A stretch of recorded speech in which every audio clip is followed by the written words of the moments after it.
ಹಿಂದಿನ ನಮ್ಮ ಅವಧಿಯಲ್ಲಿ ನಮ್ಮ ಸರ್ಕಾರ ಇದ್ದಾಗನೇ ನಾನು ಈ ಒಂದು ವಕಫ್ ವಿಚಾರವನ್ನು ಹೇಳಿದ್ದೆ.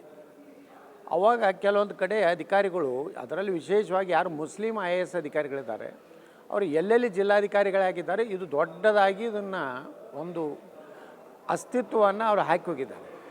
ಉದಾಹರಣೆಗೆ ಮೊನ್ನೆ ನಾವು ಬೀದರ್ ಜಿಲ್ಲೆಗೆ ಏನು ಹೋಗಿದ್ದೀವಲ್ಲ, ನಮ್ಮ ಒಂದು ಜನಾಂದೋಲನದಲ್ಲಿ ಸುಮಾರು ಅಲ್ಲಿ ಒಬ್ಬ ಈಗ ಫೈನಾನ್ಸ್ ಸೆಕ್ರೆಟ್ರಿ ಇದ್ದಾರೆ, ಜಾಯಿಂಟ್ ಸೆಕ್ರೆಟ್ರಿ.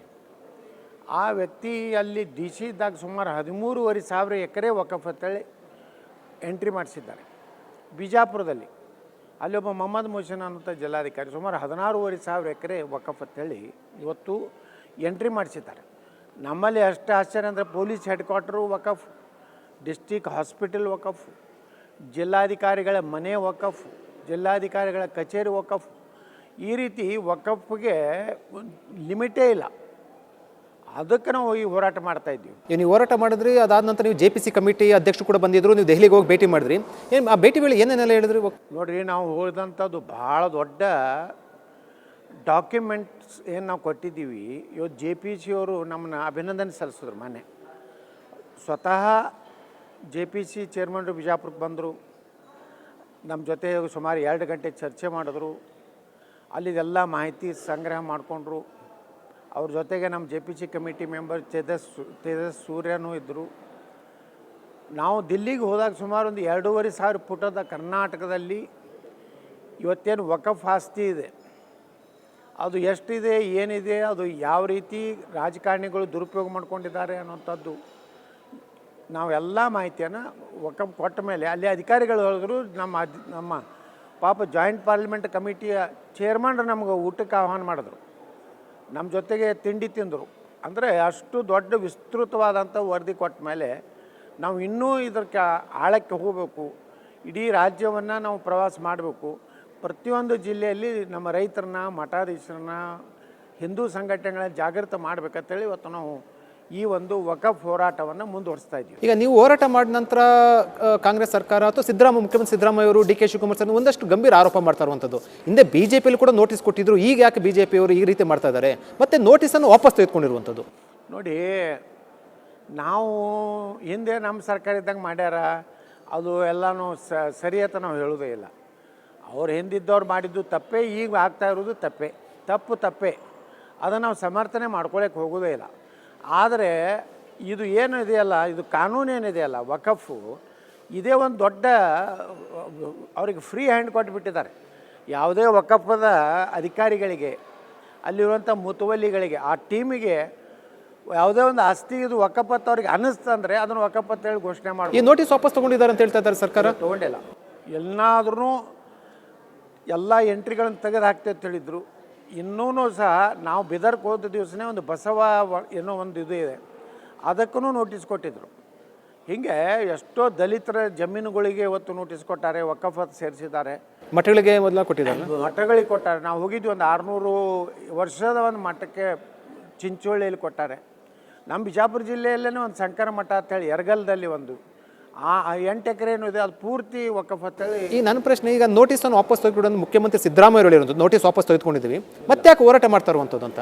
ನೋಟಿಸ್ ಎಲ್ಲಿ ವಾಪಸ್ ತಗೊಂಡಿಲ್ಲ, ಇನ್ನೂ ವಾಪಸ್ಸು ತೊಗೊಂಡಿಲ್ಲ. ಇನ್ನೂ ಕೆಲವೊಂದು ಕಡೆ ನೋಟಿಸ್ ಕೊಡ್ತಾ ಇದ್ದಾರೆ. ಅದನ್ನೇ ನಾಳೆ ನಾವು ಸದನದಲ್ಲಿ ಹೇಳ್ತೀವಿ. ಓಕೆ, ನೀವು ಹೇಳಿದರೆ ಎಲ್ಲಿ ನೋಟಿಸ್ ಹೊಳ್ಳಿ ತೊಗೊಂಡ್ರಿ, ಎಲ್ಲಿ ನೀವು ಏನು ಇದರಲ್ಲಿ ಕಾಲಮ್ ನಂಬರ್ 11ರಲ್ಲಿ ನೀವು ಏನು ಸೇರ್ಪಡೆ ಮಾಡಿದಿರಿ, ಗೆಜೆಟ್ ಕೂಡ ನೋಟಿಫಿಕೇಶನ್ ಇದೆ. ಇವತ್ತನ್ನ ಎಲ್ಲಾದ್ರೂ ನಾವು ಮುಖ್ಯಮಂತ್ರಿ ಸಿದ್ದರಾಮಯ್ಯನ ಗಮನಕ್ಕೆ ನಾಳೆ ಸದನದಲ್ಲಿ ತೊಗೊಂಡು ಸೆಷನ್ನಲ್ಲಿ ವಕ್ಫ್ ಹೋರಾಟ ಸಂಬಂಧಪಟ್ಟಂತೆ, ವಕ್ಫ್ ವಿವಾದ ಸಂಬಂಧಪಟ್ಟಂತೆ ಮಾತಾಡ್ತೀರಾ?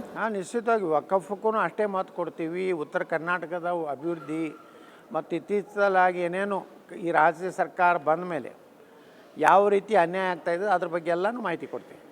ಅಂದರೆ ವಕ್ಫ್ ಹೋರಾಟ ಒಂದು ವೇಳೆ ಎಲ್ಲಿವರೆಗೂ ಹೋಗೋದಂತ, ಅಂದರೆ ಈ ರೀತಿ ನಿಮಗೆ ಹೋರಾಟ ಮಾಡಲಿ ಅಂತಂದರೆ, ಈಗ 44 ತಿದ್ದುಪಡಿಗಳನ್ನು ತೊಗೊಂಡು ಬಂದಿದ್ದಾರೆ ನಮ್ಮ ಪ್ರಧಾನಮಂತ್ರಿ ನರೇಂದ್ರ ಮೋದಿಯವರು.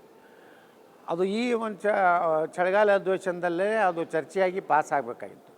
ಆದರೆ ಅದಕ್ಕೆ ಅದರ ವ್ಯಾಪ್ತಿ ನೋಡಿ ನಾವು ಕಾರಣ, ಇದಕ್ಕೆಲ್ಲ ಯಾರು ಕಾರಣ ಆಗಿರುವಂಥದ್ದು? ಅಂದರೆ ಏನು ಉದ್ದೇಶ ಏನಿತ್ತು ಸರ್ಕಾರದ? ಜವಾಹರ್ಲಾಲ್ ನೆಹರು ಇಲ್ಲಿ ರಾಜ್ಯದಲ್ಲಿ ಈ ಥರ ನೋಟಿಸ್ ಕೊಡ್ತಾ ಸಂಬಂಧಪಟ್ಟ, ಆದರೆ ಏನು ಉದ್ದೇಶ ಏನಿತ್ತು, ಅದು ಕಾರಣ ಏನಿತ್ತು? ಏನಾಯಿತು, ಜಮೀರ್ ಅಹ್ಮದ್ ಖಾನ್ಗೆ ನಾವೇನು ತಿದ್ದುಪಡಿ ಅಂತ ತೊಗೊಂಡು ಬಂದ್ರಲ್ಲ ನಮ್ಮ ಸರ್ಕಾರ, ಕೇಂದ್ರ ಸರ್ಕಾರ, ಅಷ್ಟರೊಳಗೇ ಇಡೀ ಹಿಂದಿನ ನಮ್ಮ ಅವಧಿಯಲ್ಲಿ ನಮ್ಮ ಸರ್ಕಾರ ಇದ್ದಾಗನೇ ನಾನು ಈ ಒಂದು ವಕಫ್ ವಿಚಾರವನ್ನು ಹೇಳಿದ್ದೆ. ಆವಾಗ ಕೆಲವೊಂದು ಕಡೆ ಅಧಿಕಾರಿಗಳು, ಅದರಲ್ಲಿ ವಿಶೇಷವಾಗಿ ಯಾರು ಮುಸ್ಲಿಂ IAS ಅಧಿಕಾರಿಗಳಿದ್ದಾರೆ, ಅವರು ಎಲ್ಲೆಲ್ಲಿ ಜಿಲ್ಲಾಧಿಕಾರಿಗಳಾಗಿದ್ದಾರೆ, ಇದು ದೊಡ್ಡದಾಗಿ ಇದನ್ನು ಒಂದು ಅಸ್ತಿತ್ವವನ್ನು ಅವರು ಹಾಕಿ ಹೋಗಿದ್ದಾರೆ. ಉದಾಹರಣೆಗೆ ಬಿದರ್, ಮೊನ್ನೆ ನಾವು ಬಿದರ್ ಜಿಲ್ಲೆಗೆ ಏನು ಹೋಗಿದ್ದೀವಲ್ಲ ನಮ್ಮ ಒಂದು ಜನಾಂದೋಲನದಲ್ಲಿ, ಸುಮಾರು ಅಲ್ಲಿ ಒಬ್ಬ ಈಗ ಫೈನಾನ್ಸ್ ಸೆಕ್ರೆಟ್ರಿ ಇದ್ದಾರೆ, ಜಾಯಿಂಟ್ ಸೆಕ್ರೆಟ್ರಿ. ಆ ವ್ಯಕ್ತಿ ಅಲ್ಲಿ DC ಇದ್ದಾಗ ಸುಮಾರು 13,500 ಎಕರೆ ವಕಫ್ ಅಂತೇಳಿ ಎಂಟ್ರಿ ಮಾಡಿಸಿದ್ದಾರೆ. ಬಿಜಾಪುರದಲ್ಲಿ ಅಲ್ಲಿ ಒಬ್ಬ ಮೊಹಮ್ಮದ್ ಮುಹಸಿನ್ ಅನ್ನುವಂಥ ಜಿಲ್ಲಾಧಿಕಾರಿ ಸುಮಾರು 16,500 ಎಕರೆ ವಕಫ್ ಅಂತೇಳಿ ಇವತ್ತು ಎಂಟ್ರಿ ಮಾಡಿಸಿದ್ದಾರೆ. ನಮ್ಮಲ್ಲಿ ಅಷ್ಟು ಆಶ್ಚರ್ಯ ಅಂದರೆ police head quarter Waqf, district hospital Waqf, ಜಿಲ್ಲಾಧಿಕಾರಿಗಳ ಮನೆ ವಕಫ್, ಜಿಲ್ಲಾಧಿಕಾರಿಗಳ ಕಚೇರಿ ವಕಫ್. ಈ ರೀತಿ ವಕಫ್ಗೆ ಲಿಮಿಟೇ ಇಲ್ಲ.